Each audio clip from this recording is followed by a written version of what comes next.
Welcome to the Life Coach Lounge. I'm Angela. I'm Lisa. And I'm Emily. This isn't a podcast for coaches. It's for you, for real people navigating real life. It's lighthearted, it's deep, and it's grounded in faith, friendship, and purpose. And once a month, you can join us in our virtual Life Coach Lounge on Zoom. So pull up a seat. The Life Coach Lounge is open. Hello and welcome to the Life Coach Lounge. I'm Angela, and I always look forward to podcast day with my friends and fellow life coaches, Lisa and Emily. If you enjoy authentic conversation, you've found the right place. We are all keeping it real here in the lounge, no matter what topic we're discussing. We hope the discussions we have here are an encouragement to you. And if you would like additional support, this is your reminder that each of us have our own one-on-one coaching practice, and we would love to walk alongside you and support you in whatever you're going through. You can find all our contact information in the show notes. And if you would like to get to know us better, join our Facebook group. We do monthly Zoom calls where you can ask questions and get to know us more on a personal level. So ladies, today we're talking about one of our favorite topics, which is food. And it's something that the three of us talk about on a regular basis in the Marcos. This is what I'm making for dinner. What are you guys having for dinner? Oh, I just finished lunch, or I went out for lunch and this is what I had, or we just love talking about food. So another thing that comes up often as coaches is we end up talking about food in our coaching sessions. We've talked about this before, but food can be a buffer. Emily, you want to remind everyone what buffering is? So buffering is something that we do to avoid something else. It might be a task that we don't want to do. It could be avoiding an emotion, avoiding a relationship. Anytime we want to avoid and sort of check out, we might turn to food to give us that quick little dopamine hit, because that box of chocolates gives us that, and we think we feel better. But in reality, it's just avoiding the actual thing that would be better for us to work through and address. So yeah, that's basically buffering. And food is a very common buffer for a lot of people. Yeah, it is. So what do you think of this when I say there's no such thing as good food or bad food? Is that true? Where do you guys land on that? Old me would have said, yes, there is. There is good food and there is bad food. Because I think the way society teaches people to eat, whether it's probably going to be controversial in saying this, but the ever-changing food pyramid, it's kind of instilled in us that there is good food and then there is bad food. So I definitely used to think there is good food and bad food. And I know the three of us have had conversations about this too, on looking at it just a little differently. And I think Emily has mentioned, and I'm sure she'll elaborate on this, but looking at it differently, like is what I'm putting in my body a good decision for me? Not a good decision for Angela and Emily, but is it a good decision for me? So not necessarily good or bad, but is it a healthy choice? Or is it a choice that is ultimately my body's going to later say, wish you hadn't. Exactly. We've all been there. I want to remind everyone that if you feel guilty when you eat certain foods, it's not the food. I know people who say a lot of things like, well, I shouldn't have dessert, but, and then they eat it and they feel guilty and they don't enjoy it. So let's remember, it's not the dessert that makes us feel guilty. it's the should. I shouldn't eat this. And you can change that. You are empowered to change your thoughts and make a decision and make it okay. I know someone who made it okay by saying, like during the holiday season, saying, I'm going to have 3 bites of each of my favorite foods. And there was no guilt. There was no negative emotion. They enjoyed all 3 of those bites. And so, yeah, you can definitely set up parameters for yourself to avoid negative emotions that come from your thoughts. There is some scripture about our bodies and how God wants us to honor Him with our bodies. Our body is a temple of the Holy Spirit. So glorify God in your body. That's in 1 Corinthians 6. In 1 Corinthians 10:31, so whether you eat or drink or whatever you do, do it all to the glory of God. So I think one of the important things to talk about is paying attention to your body or having bodily awareness. A lot of times, like you were saying, Emily, with buffering, we think, oh, I'm hungry. I need to have something to eat, but maybe it's just an emotion that we're feeling. I'm frustrated because my husband can't read my mind. So I think I need to open the barbecue potato chips, which of course you do. Why not? But pay attention to what your body is telling you.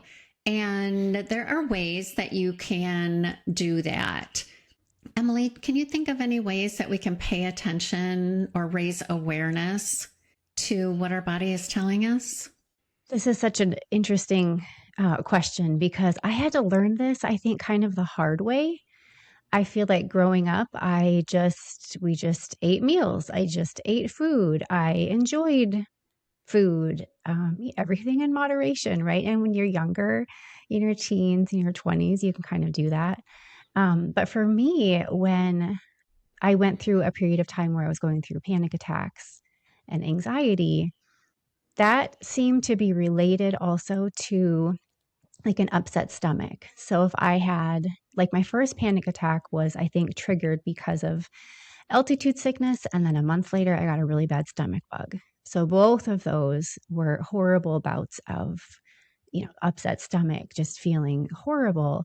And so food really started to become sort of fearful for me because I thought, well, if I eat that, I might feel sick again. So I really had to learn like that food itself is not the enemy. It's like you were saying earlier, food is neutral. When we put it in our bodies, that's when we pay attention. Did this give me lasting energy or a burst of energy? And now I'm crashing. Do I need to eat more protein so that I can stay fuller longer? Maybe even fasting. Maybe if I'm not hungry, just because everyone says I have to eat breakfast, maybe eating breakfast isn't something that my body actually needs. So again, I had to kind of learn that the hard way to pay attention. First of all, not make food the enemy or not associate it with fear. And then just really pay attention to what my body needed and how that food made me feel afterwards. That's so good. How about you, Lisa? Are there things you've learned about how to pay attention to what your body is telling you? Well, I have definitely had to pay attention to emotional eating. 100% can fall right into that trap and have on many occasions. And being more mindful of that, though, and recognizing that, okay, I know this about me. I've learned to not shame myself because, oh, I ate that bag of chips because I was feeling all my feels. And, then shame and guilt and all that type of stuff. So I've learned to pay attention and ask myself questions like, okay, so you went and you had that bite of fudge And now you're reaching for the second bite of fudge. And what is that about? Because it's likely not because, of course, the fudge tastes delicious. And of course, sugar is addicting. Those are givens. But there's something else happening there. So that's one thing to ask myself. The second piece of your question, the second part of my answer to your question is I've also learned to grab my water bottle.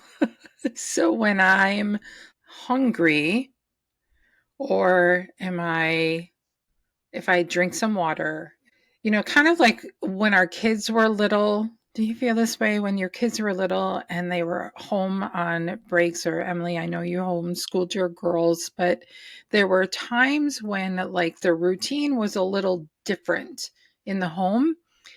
And then it's like they had tapeworms and they just wanted to eat all the time because the routine was a little different, whether they were home on break or I don't know for you, Emily, like maybe you took a break, I'm assuming also. And so like my kids would be like constantly in the refrigerator. I'd be like, oh my gosh, you just ate, go drink some water.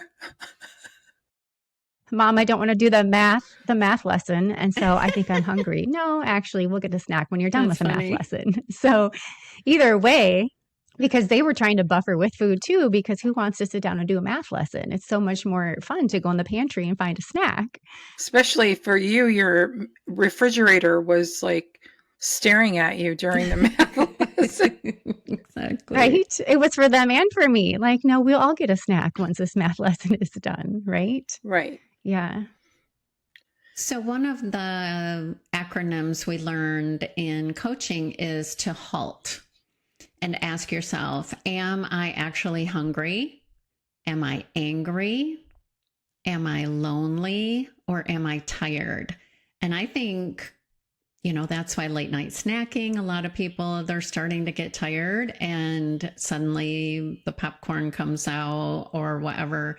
And loneliness too. That can be one where, just like boredom, where you're just kind of like, oh, something feels off. Maybe I need a snack.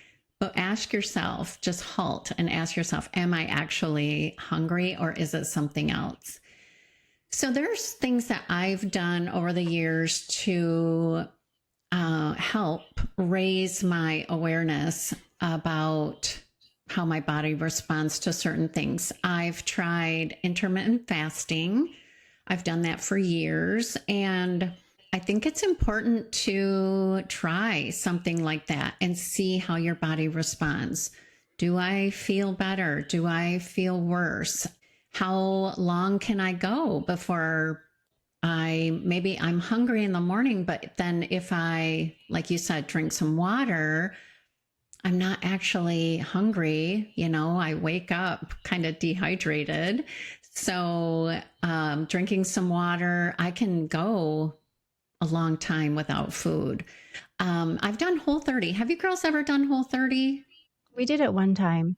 Yeah, so it's a great way to, have your body signal you. So essentially, if people don't know what it is, it's you just eat whole foods, fruits, vegetables, and protein. You eliminate everything else. I think you eliminate grains and gluten and alcohol and nuts, any of the typical allergen heavy foods. And you take all those out for 30 days and then you reintroduce them one at a time. So maybe the first week you try peanut butter and see how your body responds to it. And then the second week, maybe try gluten or whatever. It is a great way to find out how your body responds to certain things without actually going and, getting one of those horrible allergy tests. How about sugar fast? I think sugar fast is interesting because, or even caffeine might fit into this area too. A lot of times when you give it up, you feel worse before you feel better.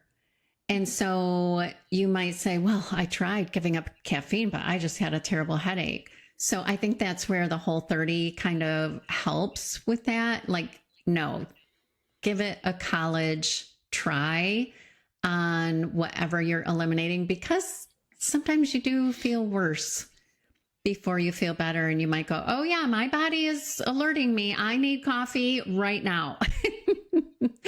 When you guys did a sugar fast or a caffeine fast, is that kind of how your body responded when you did that? Yeah, I did a 21-day sugar fast. I don't know why I tend to do that every February. I think it's because you have the holidays and then January, and then my birthday is the beginning of February, and then after that I'm like I just crave a reset. It's easier now to do only because I recognize that sugar is in literally everything. But I will say the first couple of times I did it, I had to remind myself, like, I had to get Primal Kitchen, like their ketchup, because I had no idea how much sugar was in ketchup. Yeah. Holy moly. That was very eye-opening. And also, yes, to your question, like my body, the first 5 days usually feels almost flu-like. It's just detoxing, I'm guessing. I mean, I know that it won't be long lasting, but it's typically like a low, mild, like flu-like symptoms, kind of like what you're describing with caffeine. Like I have a mild headache and just like overall general malaise. Like my body is definitely looking for the Yeah. the pick me up, like that, that rush, the sugar rush, only so I can crash. But Yeah. Some people call that withdrawal. mm-hmm. Yeah. Not super fun. I don't feel like I had a super strong reaction like that where I felt like I was flu-like or had the migraines or headaches or anything like that when I did Whole30, and I also did a sugar fast. For me, it was an opportunity to really go back to that buffering piece of, okay, all of my go-to little, like a handful of almonds with a little bit of chocolate or whatever, I couldn't go to those anymore for the little snacks in between or the little snack I would get before I needed to go do a task. And so for me, it really highlighted how often I was eating when I wasn't actually hungry. And so I think any of these that you suggested, Angela, an intermittent fast or a sugar fast or Whole30, or you pick one. I mean, there's carnivore diet. There are all kinds of different options out there to really like have that reset or get to know your body and how it responds to food. It definitely takes intention and some commitment to the possible side effects, the possible emotions, the what am I going to learn from this? So we definitely don't want to scare our listeners away from doing this because there's value, but it's good to go into it also with what am I hoping to discover as I go into this? Because you'll kind of need that why to keep going. Otherwise, that, lack of caffeine headache after day 3 might make you question exactly what Yeah. you're doing and burn the whole thing down. Yeah. Inflammation is another thing that I pay attention to when I'm, giving up certain foods for a period of time. Do my rings slide on and off easier, or my shoes maybe not, quite as tight, and pay attention to just those little things, or the sleep. Am I sleeping better, more deeply? So it's very good to pay attention to those things because it helps you to tailor your diet to what benefits your health the best. Over the years, I'm sure you're the same as me. I mean, we ate different in our teens and 20s than we do now. Yeah, there's no, Doritos and Mountain Dew for lunch happening over here. So it is different now. So if you're at a different stage of life, just know that there's ebbs and flows throughout your life where, I mean, there was a day when I would have tasted dark chocolate and thought, no way, this is not real chocolate. You know what I'm saying? Like if you're used to Hershey's milk chocolate and then you try dark chocolate, or even a step above like a clean dark chocolate, it's not going to taste right to you. So you will evolve as you go through life and as you pay attention to what works best for you. So I think for our listeners, what I would say is pay attention. Halt if you need to halt. Ask yourself, am I actually hungry? What am I feeling? Am I frustrated? Am I lonely? Am I tired? What's going on here? How do I feel when I get up in the morning and just have coffee? How do I feel if I don't have coffee? Pay attention and experiment so that you can know what your body is doing, how your body's responding to different kinds of foods. And I would say I give our listeners a permission slip to eat with peace. We talk a lot about permission slips here in the lounge, and this is your permission slip to enjoy the food that God is giving you. Even if you get done eating it and go, oh, maybe ate a little too much of that, or oh, that didn't really sit well with me. Good to know. I just learned something. Don't shame yourself. Don't tell yourself you shouldn't have. Just say, okay, I just learned something. And be compassionate with yourself. Be curious with how your body responds, and then be compassionate with yourself. So if you would like to pop into Instagram, go to the Life Coach Lounge Instagram page and go in there and tell us what you're learning. What is your body telling you? What are you trying? What did we miss on this episode that might be helpful to someone else? So pop in there and let us know what you think. Girls, thanks for sharing today. Thanks for telling us how you listen to your bodies. And I'm sure we'll chat later about what we're having for dinner in the Marcos. I'll see you there.